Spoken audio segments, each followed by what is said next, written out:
Hey Rebel Rouser, I'm Alan Voivod and this is Star Wars 7x7, your daily dose of Star Wars joy.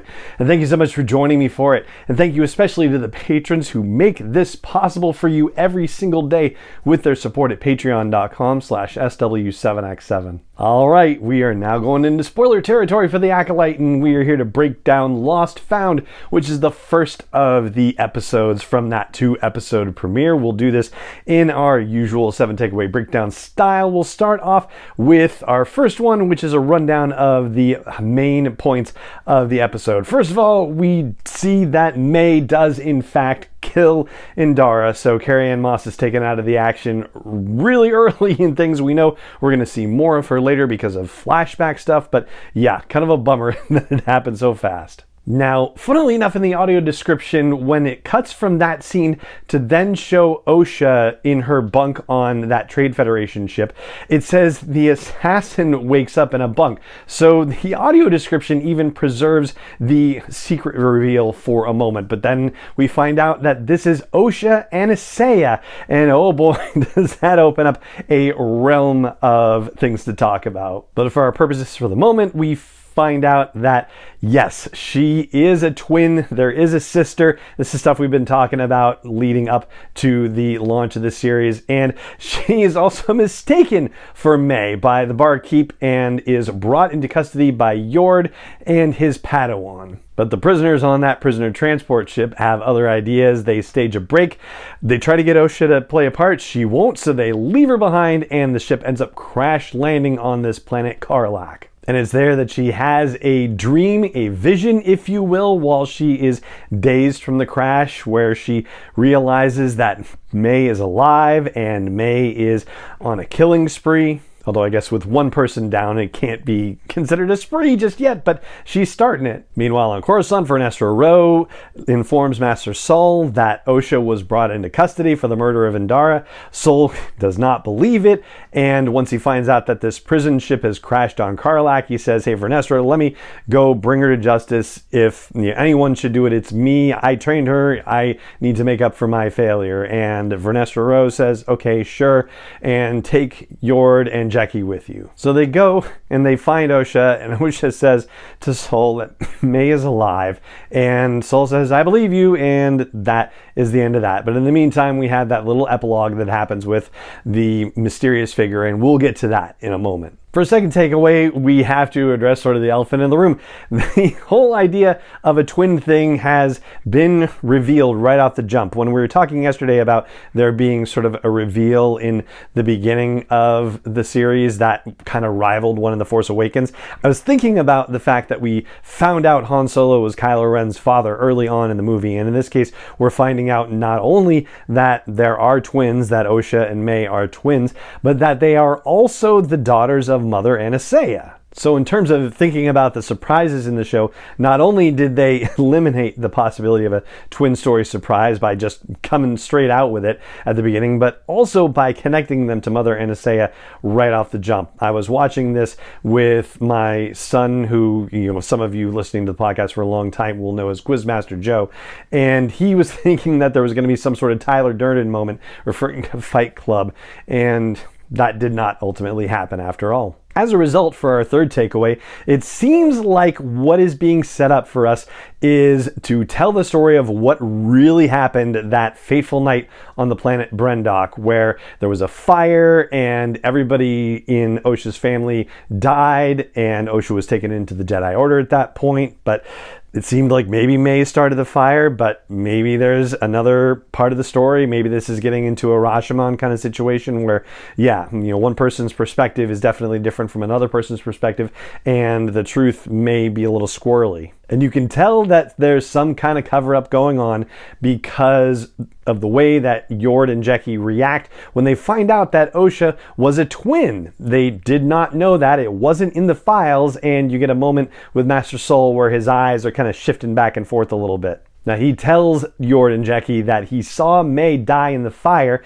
That is at best inaccurate and at worst an outright lie. But regardless of what the actual answer is, and we will probably find out what the actual answer is, the whole situation is problematic because, as Vernestra and Sol discuss, this whole situation with Osha and the murdered Jedi could cause problems for their political enemies, which is a fascinating thing to consider, that A, the Jedi have political enemies in this age, when the opening credits, or the opening crawl, sort of, these pseudo opening crawl, suggests that the Republic and the Jedi have been at peace for a very long time. But the fact that they're even talking about political enemies suggests that, yeah, maybe things are not as smooth as we're led to believe, number one. And number two, it's also particularly fascinating to hear two Jedi Masters talking about politics and the Jedi Order, knowing what happens in The Phantom Menace and the Jedi getting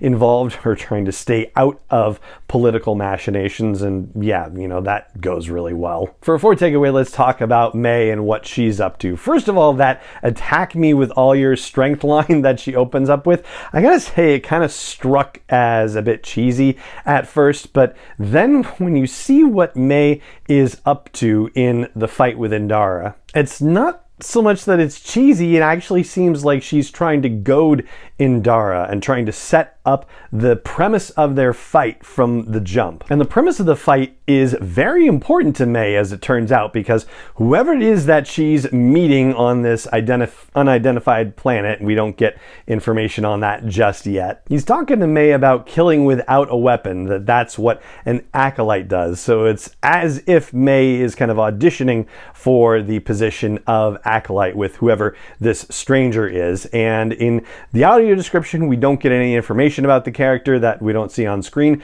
but the closed captioning actually says stranger in there. So that's something to file away for later use. So when May fights Indara, first of all, Indara says, yeah, I don't attack anyone without a weapon. And May says, yes, you do. So there's another little thing for, yeah, there's more to this Brendok story than we know. And the same goes with May saying to Indara that a Jedi never draws their weapon unless they're prepared to kill, which Indara then kind of backs off, and that ends up being the very wrong thing for her to do. And yet, it's probably another sign of the guilt over whatever happened on Brendok. But during the fight, May actually tries to take Indara's lightsaber away from her, and yet, when May finally does kill Indara, she leaves the lightsaber behind. So it seems like there is some particular ritual that she thinks she's trying to follow, where she has to somehow kill a Jedi without using a weapon, and then maybe she'll be able to take that Jedi's lightsaber, or she'll be authorized to based on whatever this stranger's rules are. I'm sure we'll have lots more to talk about in that regard. For a fifth takeaway, I want to flag the fact that it does seem like Osha no longer has the capacity to use the Force, although, yeah, we see that situation in the Ahsoka series, where, as far as we knew, Sabine Wren did not have the capacity to use the Force, and there was a lot of conversation around what happened in the Star Wars Rebels episode about that, and about her training with the Darksaber, and whether there was maybe some Force potential that was just blocked. Well, eventually Sabine was able to access that power by the end of season 1 of the Ahsoka series, so one would imagine that a similar kind of thing will happen with Osha as well. For a sixth takeaway, something else to keep an eye on. I don't know if you were paying attention to this. I didn't see it the first time I watched the episode, but the second time I noticed that Master Saul carries his left arm a little bit oddly. Like, it doesn't dangle at his side when he's walking. He actually kind of keeps it up and the elbow bent. And I was like, well, that's interesting. I don't know why that is. And then when we have that scene where Osha falls off the edge of the cliff on Karlak, and Master Soul reaches out to use the Force to keep her from falling, there's a reference in the audio description to him reaching out with a metal gauntlet. And considering that this is Star Wars, I'd be surprised if that was mere coincidence, or if it's going to turn out that him having a metal gauntlet, which suggests that actually maybe he has a metal hand replacement, arm replacement, depends on how far it goes up the robe. Yeah, that might have something to do with whatever happened all those years ago. And for a last takeaway, this is our typical fun fact one. I'll talk about the planets that show up in this episode. First of all, Ueda is brand new invented for this series. Brendock has too, but Karlak has appeared in Star Wars storytelling before, in the Clone Wars and also in High Republic storytelling. In the Clone Wars, the Mandalorian Death Watch had established a base on Karlak and had taken a bunch of people from a nearby village as slaves. And in High Republic storytelling, that was the location where a battle took place and a bunch of Nihil were captured during Phase 1 of High Republic storytelling, and that is how the Jedi and the Republic found out just how the Nihil were organized in terms of tempests and so forth. And that's what I've got for you for our 7 takeaway breakdown of Lost Found, which is the first episode of the Acolyte Season 1. And that is going to do it for this episode of the podcast. If you enjoy this show, I hope you will consider helping me get it out to more people that might enjoy this daily dose of Star Wars joy. You can do that very easily by just leaving a rating or review on your favorite app, and by telling folks you know who like Star Wars, who might like a podcast that is, daily and pretty short generally by comparison. You can also leave likes and comments and follow and subscribe and join, all that fun stuff. And you can even help me create and produce this daily dose of Star Wars joy. And you can learn about that at patreon.com/SW7X7, even just for the price of a cup of coffee a month. You can buy me a cup of coffee, and that helps keep the show running. And I would greatly appreciate you taking a look at that. It just remains for me to say thank you so much for joining me for this episode as always, and may the Force be with you wherever in the world you may be. 7x7 is not endorsed or sponsored yet by Lucasfilm Limited, Disney, or 20th Century Fox, and is intended for entertainment and information purposes only. Star Wars, the Star Wars logo, all names and pictures of Star Wars characters, vehicles, and any other Star Wars related items are registered trademarks and/or copyrights of Lucasfilm Limited, or their respective trademark and copyright holders. May the Force be with them. All original content is copyrighted by Star Wars 7x7. We hope you love it.